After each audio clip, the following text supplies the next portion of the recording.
Assalamualaikum warahmatullahi wabarakatuh. Saya Siva Fahira dari Universitas Dian Nusantara, Fakultas Ilmu Sosial dan Bisnis, Program Studi Akuntansi. Saya ingin menjelaskan tugas besar saya yang berjudul Manajemen Persediaan. Saja kita bahas tentang pengertian dari manajemen persediaan. Jadi, manajemen persediaan adalah sebuah bagian dari perusahaan yang memiliki tugas untuk mengatur persediaan barang serta biaya terkait yang dimiliki oleh perusahaan. Persediaan ini memuat arti beragam, bisa berupa bahan baku, bisa berupa bahan pembantu, barang dalam proses, barang jadi, bahkan suku cadang. Mengatur persediaan tidak semudah yang diperkirakan. Jika persediaan terlalu banyak, maka akan makin tinggi biaya untuk penyimpanan. Sebaliknya, jika kurang, malah bisa menghambat proses produksi. Selanjutnya, ada tujuan dari manajemen persediaan. Yang pertama, memastikan persediaan itu tersedia atau safety stock agar ketika bahan habis, bahan tersebut sudah tersedia, bisa dibilang aman.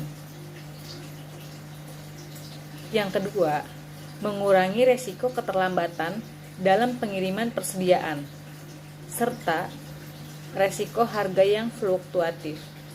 Maksudnya resiko harga yang naik turunnya signifikan. Misalkan harga beras tiba-tiba naik, tiba-tiba turun. Nah, kita menghindari harga yang seperti itu. Yang ketiga itu memperoleh diskon dari pesanan dalam jumlah yang banyak. Karena ketika kita membeli dalam jumlah yang banyak, maka kita akan mendapatkan diskon atau bisa dibilang langganan. Itu bisa jadi keuntungan bagi perusahaan. Yang keempat, itu menyesuaikan pembelian dengan jadwal produksi. Yang kelima, mengantisipasi perubahan yang terjadi pada penawaran maupun permintaan. Yang keenam, mengantisipasi permintaan yang mendadak. Yang ketujuh, menjaga jumlah persediaan yang hanya tersedia musiman, sehingga ketika barang sedang tidak musim, perusahaan masih memiliki persediaan. Yang kedelapan, mengawasi persediaan yang tidak sesuai dengan spesifikasi. Bisa dikembalikan ke supplier jika tidak cocok. Yang kesembilan, menjaga komitmen terhadap customer agar barang bisa diproduksi dengan waktu dan kualitas yang diminta. Yang ke-10, menentukan kuantitas persediaan yang harus disimpan untuk berjaga-jaga. Selanjutnya, ada jenis-jenis persediaan. Yang pertama itu ada persediaan bahan baku. Jadi persediaan bahan baku ini adalah yang dibeli tetapi tidak diproses. Persediaan ini dapat digunakan untuk memisahkan para pemasok dari proses produksi. Yang kedua yaitu persediaan barang setengah jadi, yaitu bahan baku atau komponen yang sudah mengalami beberapa perubahan tetapi belum selesai. Adanya work in process disebabkan oleh waktu yang dibutuhkan untuk membuat sebuah produk. Yang ketiga yaitu persediaan pemeliharaan, perbaikan, dan operasi. Persediaan ini digunakan untuk menjaga agar permesinan dan proses produksi tetap produktif. Yang keempat yaitu persediaan barang jadi, produk yang sudah selesai dan menunggu pengiriman. Barang jadi bisa saja disimpan karena permintaan pelanggan di masa depan tidak diketahui. Selanjutnya ada faktor yang mempengaruhi manajemen persediaan. Yang pertama itu jumlah dana yang tersedia akan mempengaruhi pembelian persediaan. Yang kedua itu lead time, waktu tunggu barang yang dipesan. Yang ketiga itu frekuensi penggunaan. Semakin sering digunakan, maka jumlah persediaan itu semakin kecil. Yang keempat, daya tahan persediaan. Persediaan dengan daya tahan pendek, seperti buah dan sayur, itu harus segera dijual karena akan membusuk dan layu. Selanjutnya ada biaya persediaan. Yang pertama itu ada biaya pemesanan atau order cost. Jadi, biaya ini timbul setiap kali perusahaan melakukan pesanan terhadap pembelian bahan. Contohnya seperti pemrosesan, pemesanan, dan ekspedisi, dan juga upah karyawan.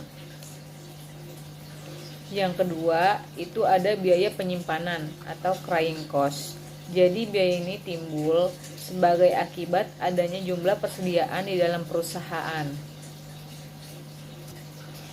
Jenis biaya ini bervariasi secara langsung terhadap jumlah persediaan. Contohnya, biaya modal, yaitu biaya disebabkan penanaman modal atau sering disebut juga opportunity cost of capital, karena merupakan pendapatan yang hilang karena penanaman modal dalam bentuk persediaan. Yang ketiga itu ada biaya persiapan atau setup cost.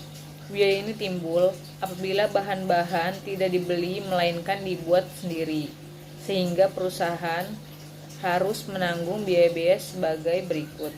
Yang pertama, biaya mesin menganggur. Yang kedua, persiapan tenaga kerja langsung. Yang keempat yaitu biaya kehabisan dan kekurangan.